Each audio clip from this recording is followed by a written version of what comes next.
Okay, class, let us discuss the second principle of Fayol, which is authority and responsibility. Authority means power to take decisions. So, authority is related to power or having control over something. Whereas responsibility means the obligations, or it is related to the performance of any task for within a specified period of time. So what Fayol has suggested as per this principle is that in any kind of work there has to be coexistence of authority and responsibility. That is, when a work has been assigned to somebody, the person has to be given enough authority to fulfill the purpose of the work, or at the same time the person is also under the responsibility or under the obligation to perform the work as it is desired. So there has to be a balance or parity between authority and responsibility, because if for any work, if there is only responsibility with no authority, then the outcome of the work will be not as per what is desired.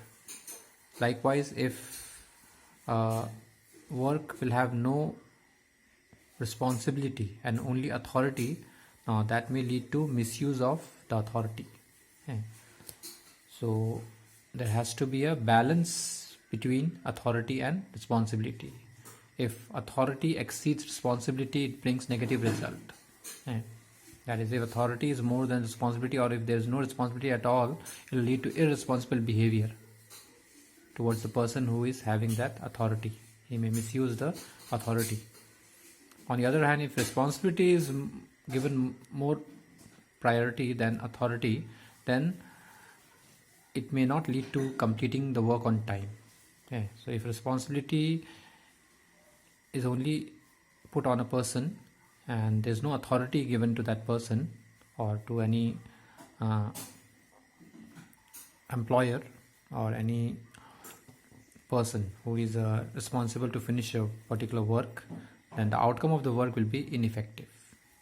So it's very important as per this principle, and it's true also that there has to be a balance between authority and responsibility. Authority should be always equal to responsibility. If somebody is given assigned a particular work, then he has to be given enough authority so that he can accomplish the task or fulfill his responsibility by using that authority which is allowed to him. But at the same time, one should not misuse the authority. The authority should not overpower the responsibility. Neither the responsibility should not be given more emphasis, or a person should not become more burdened only with the responsibility without any authority. So there has to be a coexistence, or both has to be equally given importance. So if this principle is adopted in a organization or as a part of management, then there will be no misuse of authority, and everyone will be able to meet their responsibilities on time without any delay. Nobody will be avoiding their work. They will try to finish their work on time, because with that work, with the responsibility, they are also having enough authority. They were given enough authority to complete their work. It will help in creating accountability, because the person with authority and responsibility will be at the same time accountable for the job. If something wrong has happened with the job, then he will be questioned about why that work wasn't done as per the expectations. And this principle helps in maintaining the coordination. It helps in keeping the various functions and the various departments of the work. It brings them together. what if this is violated? If this principle is violated, then it will lead to misuse of authority. The authority will be misused if only authority is given with no responsibility. At the same time, if there is only responsibility, then there will be delay in the completion of work. And a person given only responsibility or excess of responsibility, the person will be overburdened with the pressure of the work, and all this will make the quality of the work ineffective. The employer may turn into ineffective. He may not feel interested in doing the work if he is only made responsible for a particular work without given any authority to fulfill it properly. Moving ahead to the next principle, which is discipline. Now, discipline, as you know, is very important for the growth of any organization, or to grow as an individual, or to grow as a person. Discipline is one of the foremost important thing. Now, discipline in management, as suggested by Fayol, is following the code of conduct or the rules, regulations of employment. Whatever the conditions have been put before by the management to conduct oneself at the workplace, or the rules and regulations made by the management as a part of the contract of employment, the employer has to abide by those. He cannot go against those rules or regulations. He has to maintain his conduct which is favorable for the nature of work or the position of the work that he is assigned or he is been appointed for. So for proper discipline, there has to be good supervisors at all levels. It's very important that the head of the department or the supervisors should be very effective if they want to maintain discipline in their workplace or at their level. Now, discipline is not just that only the workers have to be disciplined, or they have to obey, or they have to follow the code of conduct. It is also the superior who has to follow the discipline.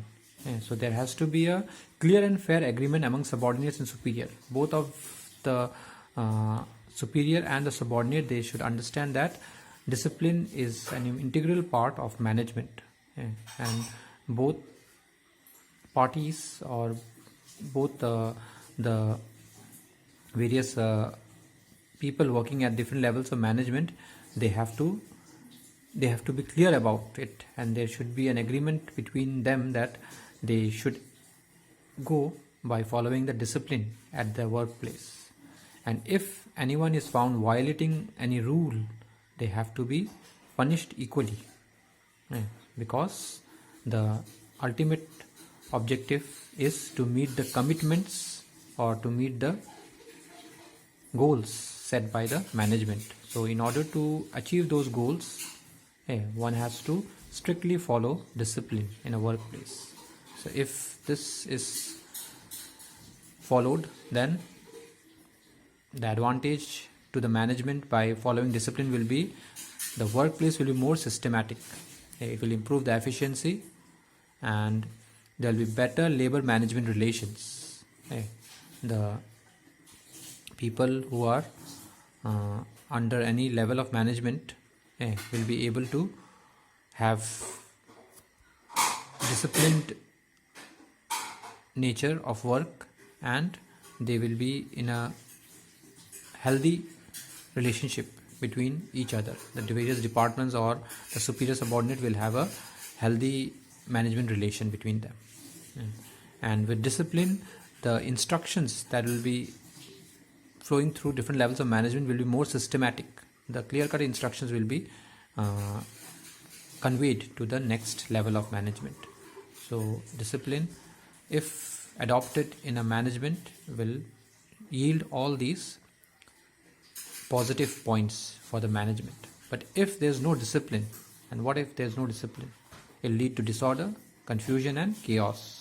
Also, without discipline, there will be lots of wastage of resources, because no one will people may not take ownership of the resources that they are using. They will have no collective belongingness to the resources of the organization, and once they don't have that feeling, they may waste the resources during the process of production or in the process when they are doing their work. It will lead to delay in the work, because they may think that they are not answerable for any work to be completed on time. There may be bitter labor management relations. The relation between the management and the labor may not be healthy in such a case. The coordination may suffer. It may ineffective coordination, and it may be difficulty in maintaining a healthy work atmosphere due to the negligence or due to violating the discipline in management. So that was discipline as one of the principle of Fayol.